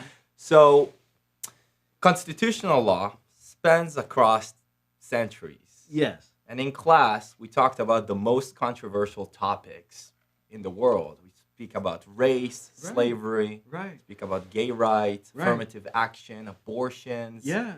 transgender rights, the rights to gay people to marry, you name it, right to die. Yes. Now, in my experience in undergrad, most professors, it felt like they were running away from these topics. Uh-huh. You seem to thrive in that environment. Okay. So I'm wondering, did you learn it from someone to be able to manage a class full of young students with strong opinions, Right. highly intellectual individuals, Right. and be able to convey the message, be able to have discussions? Right. Or is it just Professor Mazzone? I think I do have some background information that informs what I do, but the background information is largely what you described, which is uh, decisions by faculty not to touch certain issues, right? Right. Because on the view that maybe someone will be offended, or Right. maybe something will come up in the conversation that someone will find problematic, troubling, and so on. So, and so my thinking is, um, uh, if you're a lawyer, and I don't know that I would do the same thing if I were teaching undergraduates, but if you're a lawyer, you necessarily will confront issues that may be difficult, challenging, may raise sort of personal issues on your part, right? Because many of the things you just described are things that actually affect people every day, right? Uh, and um, and part of being a lawyer is being able to engage with those kinds of materials, and so I think it would be irresponsible for me in training my students to go out into the world and be effective attorneys if I were shielding them from difficult questions, Mhm.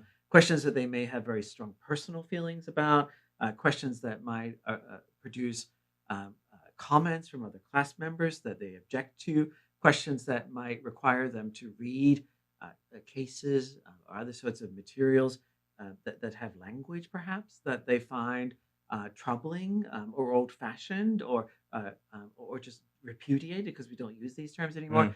Um, Lawyers, I think, have to be prepared to take on matters or to be exposed to things that um, that are difficult, that may be painful. Yes. You cannot be an effective lawyer if you say, "I'm not going to, and I don't want to hear anything about this issue or that issue or anything that's slightly troubling to me." Right. You never know what a client is going to say to you in an initial meeting with a client. You never know what a witness on a stand is going to blurt out. You never know what the underlying facts of a case are, and the underlying facts of a case are often very troubling. If you take, say, a sexual harassment case, for example, Yeah. the kinds of things that you will uncover in a deposition can be deeply troubling, right? You think, Right. how on earth did this happen? How is this person called this name? How is it that this person was, followed around and so on by the coworker, and nobody did anything about it?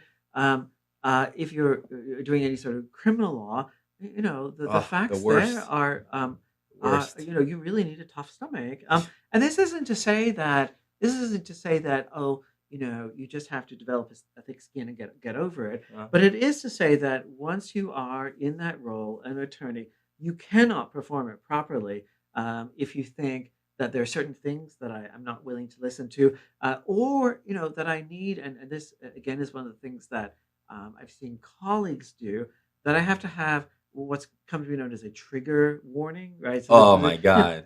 right, trigger warning is which was going to warn you there's going to be something We're offensive, all right? adults at this point. Yes, we are adults, but but my thinking is that no one in the legal profession is ever going to give you a trigger warning, right? The No. witness is never going to say, "I just want to warn you that I'm about to say something offensive." He just doesn't even know that it's offensive. Uh-huh. The kinds of things I've heard, because you represent clients, right? The kinds of things I've heard sitting in conference rooms with clients, they're often sexist, they're often racist, they're often deeply offensive. Uh, but this is how many people talk and act, and you're representing the client. The kinds of things that are blurted out by a witness on a stand can often be very troubling. And so, uh, one of the best things I can do is to get my students, in the short time that I have them, accustomed to dealing with and being exposed to really difficult questions and Yes. participating in really difficult conversations, and doing so in a way that the legal profession expects them to do it, right? So we have rules about how you argue, right? And the kinds of arguments that are appropriate, and that kind of framework, I think, if you follow it seriously, you argue the merits of one side or the other. We don't attribute to you as a lawyer the argument that you're making as reflecting any sort of personal belief, because you're Right. there to argue on behalf of the lawyer. That skill set, I think, it's essential to the practice of law. You cannot be an effective lawyer if you cannot do that. And in some ways, I actually think that sort of legal training may have broader benefits, because I think lawyers and law students I train actually become quite skilled at having better conversations on difficult issues with others, Yes, whether absolutely. it's their peers or whether it's their family members and so on, because you know the law requires you to listen, right, to what it is the other person is saying. The law requires you to take account of what the real issue is. The law requires you to think about competing interests on different sides, and these are all skills that I think increasingly are in short supply in American society. Mm. Right? We don't tend to listen; we tend to wait to speak. Right? Hmm. We tend to think that if somebody disagrees with you, then they're evil, rather than Right. they have a different argument. But none of that is part of legal training, and none of that sort of orientation would never work for you as a lawyer. You would be a failure. And so I think one of the things that I do, in addition to training lawyers for the work that they have to do, which is my primary responsibility, is I hope that this sort of approach is making my students better lawyer citizens, for lack of a better word. So Interesting. and it would just be crazy to teach a course in constitutional law without actually talking meaningfully about the current issues in constitutional law. And these Absolutely. are the issues you described, among others, right? It's not Absolutely. that every issue is sort of politically sensitive, Right. but there's so many of these, and they are being worked out, and they are being litigated, they're being argued about, and through a legal framework. And if I were just sort of to omit that from the class, I just cannot imagine that we would be doing you a very good service. Now, of course, there are challenges in terms of, well, not challenges. There are considerations in terms of how you run the class, right? Hmm. So I want to run the class in a way that reflects a sort of professionalism of the of lawyering. I do. I always wear a suit, Yes. and I do that deliberately. Appreciate that. We like your suit and ties. But when I first started teaching, I did not. I Hmm. dressed more casually, and other law professors do dress more casually, and that's fine. But when I step into the classroom, I want you to understand that this is a professional environment. That's why I'm wearing a Yes. suit. As you know, I call you by your, Last Mr. name. Ms. or We whatever, have right? the You have names on name the cards. table. I insist that The you last call name. each other by that. because that is how the legal profession works. And so I have very low tolerance for sort of unprofessional behavior. Yes. You hate when Um, people are I late, I don't like it when people noticed. are late. You cannot show up You stop late. the class when somebody gets in, you stop talking, you let them walk into their seat, and that's kind of the signal that Yes, they that's and shouldn't be it's right. late. It's usually, and I don't have to say anything. It's usually a good enough Yes, signal. You yes, cannot show up late to a deposition or with a client meeting or appearance before a judge. You yes. can't.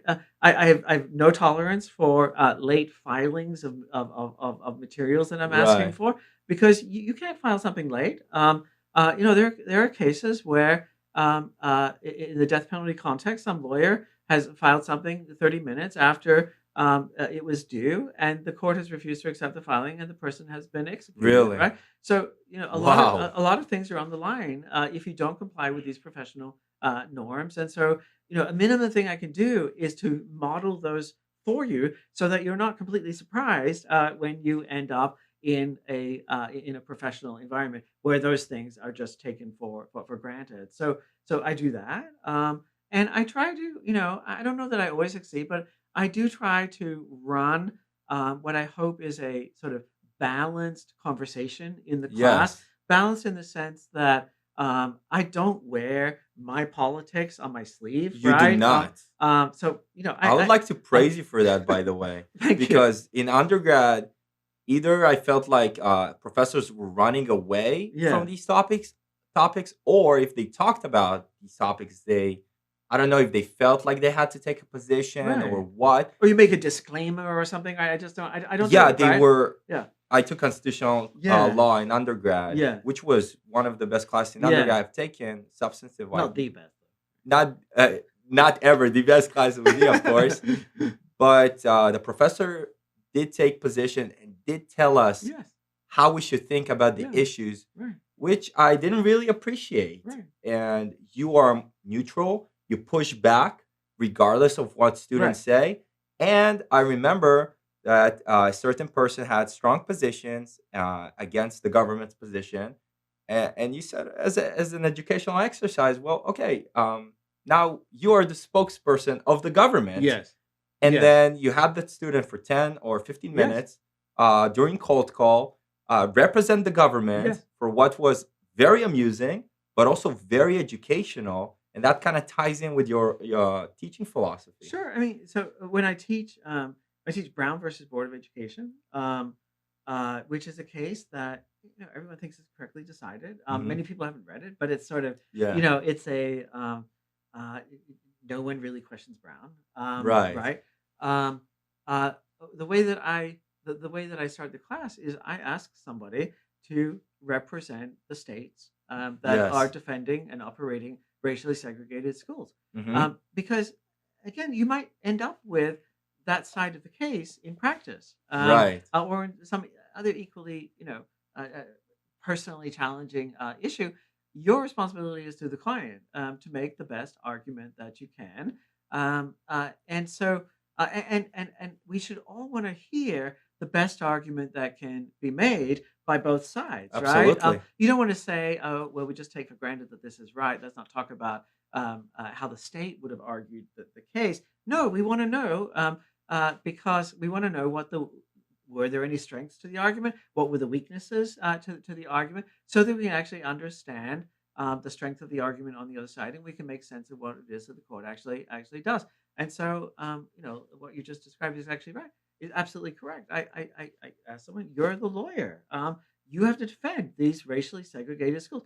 And I always say, it's not that afterwards we're going to think, "Oh, this person Right. personally, supports racial segregation in schools." We want to hear your argument, the best argument you can make on behalf of the client. And I think that that's good for that individual. It's good for others in the classroom to see that, Yes. but it advances the conversation because now we work with the benefit of the strongest possible argument Absolutely. by the state, and we have that once we get to thinking about the challenge that's brought by those who think racial segregation in schools is unconstitutional, and it helps us understand what the court does. And so I think it's a much richer experience if you can do that sort of thing and do it well. And I hope I can do it at least fairly well. Yes, I think you're doing it masterfully well, and I'm not the only one who's saying that, and I'm not saying that because you're sitting here today. I objectively think that, Thank you. but I think that in some parts maybe of your teaching it didn't work that well, this philosophy with some students. Okay. So I would like to hear some drama now. Do you have any examples of students that maybe were too heated, or students that fought each other in class? And by fought, I mean argued, or argued after class, or argued with you, or Right. went to the dean saying, I think Professor Mazzone is this and that. Did you have Right. any experience with that? I've never heard of anyone going to the dean. Okay, that's good. So, well, it doesn't mean no one went, but it does mean that whatever was said, the dean did not think was significant enough Yes. to tell me about it. So there's that. I have had, I mean, the one time something like this has come up, it was not when I was here. It was when I was at Brooklyn Law School. Mm. And uh, we had a class discussion, and you will remember this case. It's a case called Wicked versus Filburn. Oh, Wicked versus that's the worst case. Okay, so Wicked versus Filburn. I hate that case. For your viewers. I call it I call it wicked. Okay, very good. Right. So the case The essentially- farmer. Yes, the farmer. So there's this federal agricultural program Yes. that is all designed to increase and stabilize the price of agricultural products, including Yes. wheat.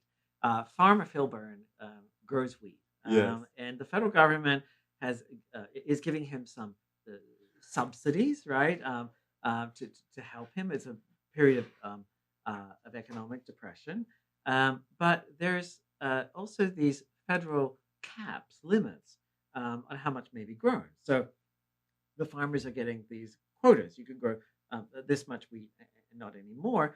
And that's, of course, because if there's a huge supply of the wheat that hits the market, the price is going to drop. And the whole idea of stabilizing prices and ensuring an adequate return to individual farmers so that they can stay on their farms is going to be defeated, right? So there's a Yes. criticism. The Commerce Clause. Yes. So Farmer Filburn grows some extra wheat. It's like 200 and something extra bushels. And he says, "Oh, but I'm not selling them. I'm not selling it. This is purely for home consumption. It's a lot of wheat, so I don't think it's all bread that he's making. He's feeding it to his farm animals and so on, right? Yes. And the government comes along and The fines feds show him. up. Yeah, fines him, right, for growing extra wheat beyond his quota. And he says, "How can this be? This is not anything that I'm selling. I'm growing something on my own land, and the government is coming along and fining me Yeah. for doing this. He's What not kind of even- country is this, right? Right. And so it is ultimately a question about, does the federal government have power to do this? Right. But in the course of the discussion, many students say, just from a kind of individual rights, liberty Yeah. perspective, the government saying this is your quota and no more Right. doesn't sound very American, right? Yeah. And I had a student who pushed this point. He's absolutely outraged about this quota, and from a kind of farming background himself. And he said, this is enslavement by the federal government. The farmer is enslaved, right? Okay, The yeah. federal government is Reminds me of the is- slaughter case where Yes. they use the Yes. slavery Yes. language. Yes. So this is my student's perspective, right? He's being treated as a kind of slave, right? Being told how much, what he can grow, what he can, and so on. And he should be free, right, to grow extra wheat if he wants. So that's not that's not how the court thinks about the case. But after that class, I think it was right after that class, I had a student come to my office immediately after class, close the door, and essentially, it was very strong language. Essentially, demand that in the next class, I make a statement criticizing this student for the invocation of slavery, enslavement, right, in this context, because the student said this is deeply offensive. slavery has a particular historical meaning. Mm, The farmer who's told he can't grow a certain amount of wheat is not enslavement. This student who said this needs to be reprimanded mm, in class by you and mm, tomorrow, right? mm. And I said, I don't do that, right? But because it's your job, right? If you hear something that you find wrong or exaggerated or just plain crazy, to raise your hand and point that Absolutely. out, right? Civilly. It's not my job to single out a student and make it condemn the student, which is what Absolutely. was wanted. And I said, and I do allow this in class. So generally, in the next class, I say, "Oh, any further questions about the case that we were talking about last class?" And I said, "So that's your opening, right? You raise your hand and you make the point, and that's perfectly Mm, fine, and you make it as strongly as you want." mm. But I personally am not going to do it. So that was the invitation to the student. The student never did it. Never took advantage of that opportunity. Wanted me as a sort of authority figure to rule this guy completely out of bounds, and I wasn't going to do it. So that's the one incident that Interesting. I remembered, and that year in the course evaluations, I could easily identify this student because he had a whole long paragraph about how I had failed to reprimand the student who had said something that Oh, was incorrect, and I remember contacting the entire class and saying, this point was made in one of the evaluations. I describe it in sort of general terms. And I just want to remind you that you are all professionals. yeah. If, in the classroom setting, somebody says something and you think it's wrong or objectionable, it's your job to participate in that conversation. You're not just sort of, passive observers of the classroom experience. And so if you hear that, then engage with the student on that. I mean, that's the way this works. That's how it works in the legal field Of too. course. Of course. And I'm on the trial team, and if you ask the judge to intervene, it's kind of frowned upon. It's Of like you course. you cannot handle it with your own Of course. arguments, Of this course. objection or this Right, witness. right. And that's Uh, what we are about, right? Training you all to engage, hopefully civilly, right? With others. And, quite possibly, if somebody had actually done that, the student would have said, "Oh, yeah, the terminology is wrong. Maybe I shouldn't have used that." yes, Or he might have said, "No, no, I actually do think that this is so intrusive that it should be thought about and as slavery," and defended that proposition. And then the rest of us can say, we believe you or not. But that's how the law school classroom should work. It's how the legal profession works. yes, and also to just for the viewers, because I have personal experience, you do push back on students very Socratically, and I remember a few very distinct examples where students had, you know, I have strong opinion about that. They're like, okay, and then they start talking. You asking them simple questions. You find out that they don't know anything. They find out they kind of, die. The argument dies out. They kind of start speaking slower, and then you say, "That's it," and everybody laughs, and the student laughs because they thought they have strong argument, and you just dismantled it simply by asking questions, just like Socrates did. But it's Um, not. But I want to make it's not because I want to beat the student down. right. It's because I want to push the student to make the next point in the argument, Yes. right? Yes. To think about what do you say, and again, this is what you do as a lawyer. If you Yes. stand before a judge, right? The appellate court, Supreme Court, that's what They they will do. hammer you with questions, and if you have a view and you start announcing, you got to be able to explain it and follow up. It doesn't mean that the judge necessarily disagrees with you, but the Yes. judge is trying to find out, the professor is trying to find out what exactly your argument is and how far it would go, and are there exceptions, and is there merit to it? And the way that you do that is to get you to explain it in more detail, right? And so again, this is the It experience is. in the legal profession, and I'd rather I would much rather students make mistakes in my classroom than when something actually is on the line because they're representing a client and they don't have any answer to the judge when they make an argument in support of their client's position. So law school is where you make mistakes, right? Yes. And that's but mistakes are an essential part of this. What's your favorite period to teach Historical period, you mean? in the constitutional law? Yeah, Oh, I like the early the cases. early Yeah, cases. yeah. So, What's your favorite? Do you have a favorite case or favorite opinion? um, so I like this case, McCulloch versus Maryland, Oh, I which know is you like it the case because you. involving the constitutionality of the Bank of the United States and whether the state of Maryland may tax the bank. Why do you like it? I feel like it's Um, it's important, but the case uh, itself is a little dry when you read yes, it. it is a little dry. The facts, maybe maybe doesn't sound like the most significant issue. It's federalism. It's a federalism issue, but it is an early federalism Hmm. case in which there are deep questions about the powers of the federal government Yes, and just exactly what it is that Congress can do. Congress has created a bank. There's nothing in the Constitution that specifically says Congress has power to create a bank. right. Ordinarily, Congress has to act pursuant to an But they can enumerated tax, power. and they need a bank to put Right. the money That's right. somewhere. And so how do you get to the bank? Because of the way Chief Justice Marshall understands the Constitution to allow Congress some essentially implied powers that are closely connected to the enumerated powers. Um, that that decision um, uh, uh, was essential to the growth of the federal government. If Hmm. that case had come out a different way, the federal government would have looked very different, Yeah, absent some constitutional amendment. So it is important in that sense. It's important also in rejecting an argument by the state of Maryland. Of course, at this point in time, states are much more powerful than the federal government, that's some just as a good practical arguments too. matter, right?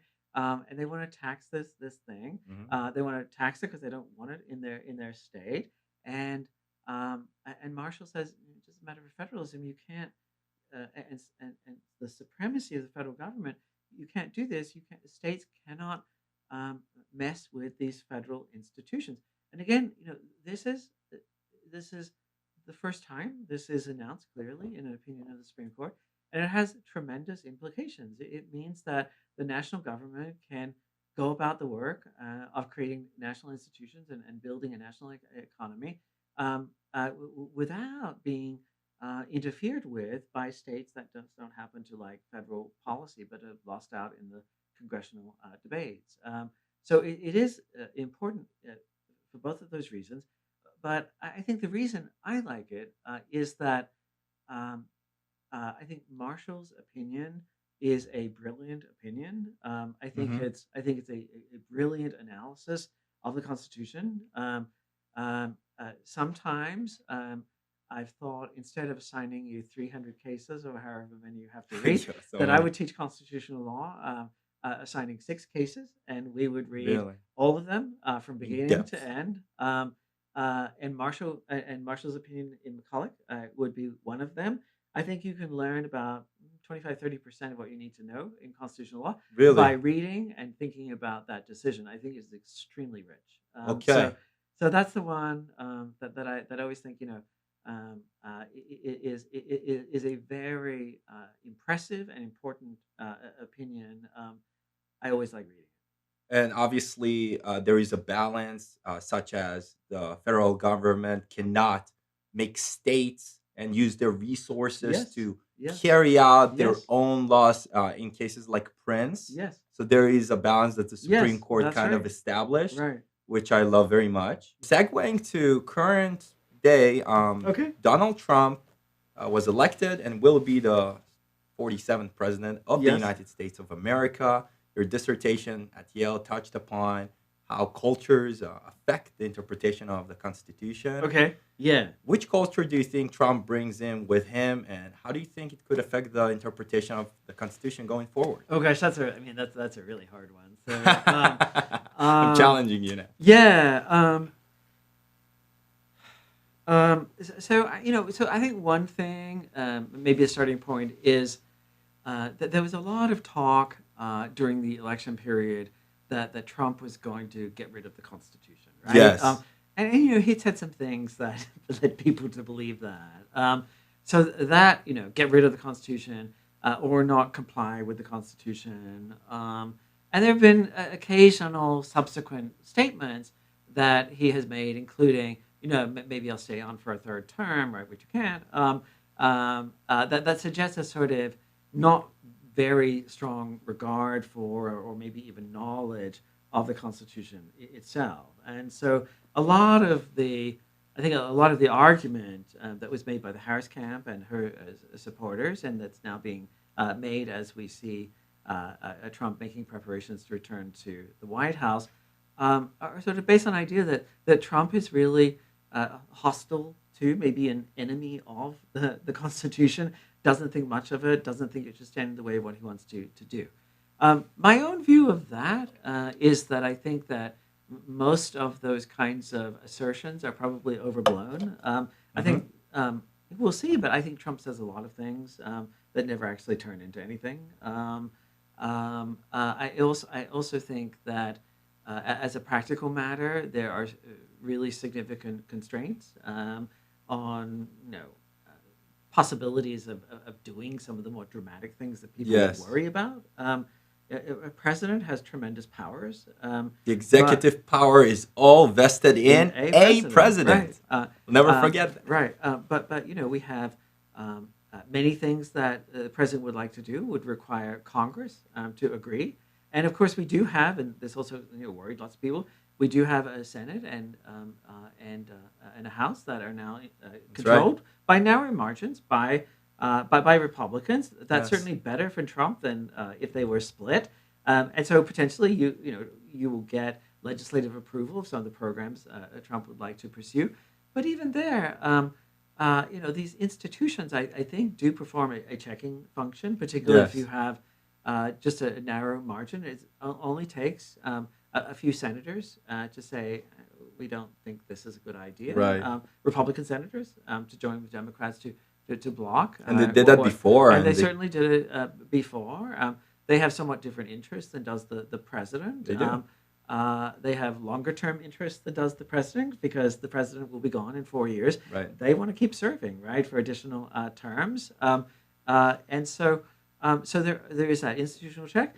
The Supreme Court, I think, is a check on President Trump in ways that I think many people underestimate. Trump has often referred to the three justices. It's a remarkable thing to have appointed three justices as his justices.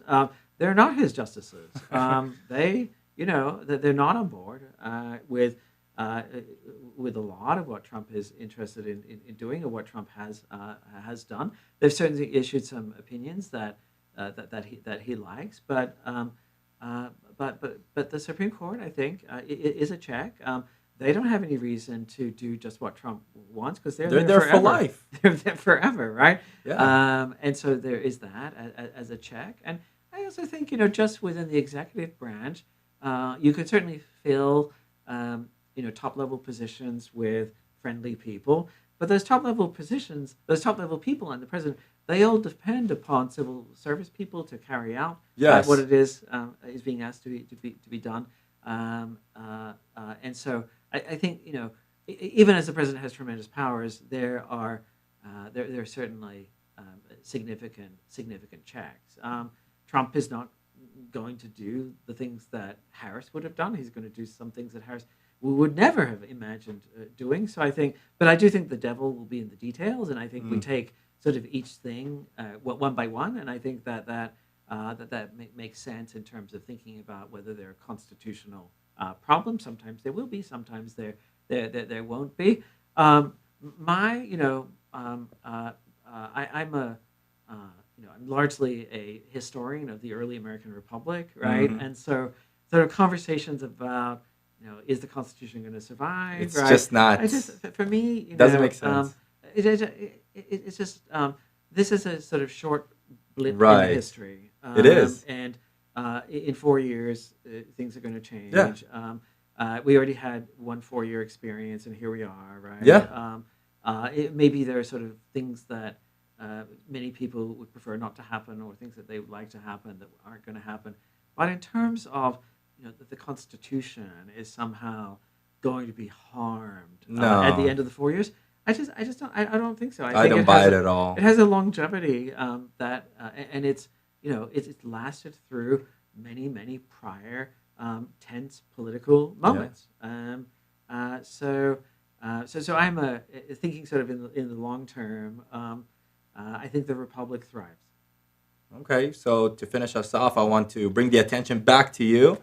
What do you like to do for fun? What do I like? I like well.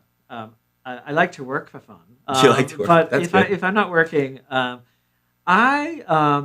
I ride a bike. You ride a bike. And I go biking whenever I can, every day if I can. I already went this morning, and I do 20-25 miles Oh. every day if I can. And around here, I mean, biking is not remotely challenging because it's so flat. Right. And you get out in the country, and it's just a great way to start the day. So that's sort of the thing that I spend maybe 90 minutes or 2 hours on when I'm not working. Do you listen to every day. something? I don't. I have to say that you have to be fairly vigilant about cars around here. Yes. So I know I say this coming from Massachusetts, which has the worst drivers in the country. There's a reason they're called mass holes. It's bad drivers. But here I have really encountered some hazardous drivers. So listening, I think, decreases my chances of being able to respond. So far, so good. People are generally respectful when you're on one of these narrow country roads, but I don't want to end up to end my career, killed by a crazy motorist, right? Yes. I hope to keep doing this for many years to come. And finally, what are some of the works that you're working on right now and hope to work on in the future? So as you know, because you've been helping on this, I'm writing a book. I'm about to go on sabbatical to finish up the book. It's called The Afterlives of Constitutions. Amazing title, by the way. Thank you. So it's a book about how old constitutions, those have been replaced by new constitutions that you thought you kind of gotten rid of because you're entering a new political system, and maybe the old constitution was one that was associated with a military dictatorship or some other anti-democratic system. The way in which those old constitutions that you thought were gone continue very much to influence the new constitution you've adopted, both in terms of its terminology, in terms of the way it's understood, and the work that you did, for example, in this regard, looking at the sort of continuing impact of the Soviet-era constitutions on the current Russian constitutions is just a great example of this, and so gives me an opportunity to thank you for this really tremendous work. No problem. That will be helpful for the book. So, hey, I'm always here to help. Professor Mazzone, it was a pleasure. Absolutely. Thank you so much, Eddie. Thank you so much. Okay.